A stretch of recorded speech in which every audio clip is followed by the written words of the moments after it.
বর্তমানে এই টিআরপির ওপরেই নির্ভর করছে প্রত্যেকটি ধারাবাহিকের ভবিষ্যৎ।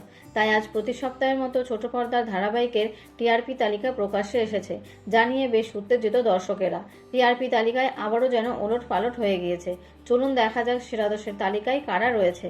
প্রথমে রয়েছে ফুলকি, স্কোর করেছে 7.6। দ্বিতীয়তে রয়েছে নিমফুলের মধু, স্কোর করেছে 7.2। তৃতীয়তে রয়েছে জগৎধাত্রী, স্কোর করেছে 6.7। চতুর্থতে রয়েছে কথা এবং কোন গোপনে মন ভেসেছে, স্কোর করেছে 6.2। পঞ্চমে রয়েছে গীতা এলএলবি, শুভ বিবাহ এবং অনুরাগের ছোঁয়া, স্কোর করেছে 6.0। ষষ্ঠতে রয়েছে উড়ান এবং রোশনাই, স্কোর করেছে 5.7। সপ্তমে রয়েছে মিঠি ঝোড়া, স্কোর করেছে 4.9। অষ্টমে রয়েছে বধুয়া, স্কোর করেছে 4.7। নবমে রয়েছে অনুরাগের ছোঁয়া এবং হরগৌরী পাইস হোটেল, স্কোর করেছে 4.5। এবং দশমে রয়েছে ডায়মন্ড দিদি ও তোমাদের রানী, স্কোর করেছে 4.2।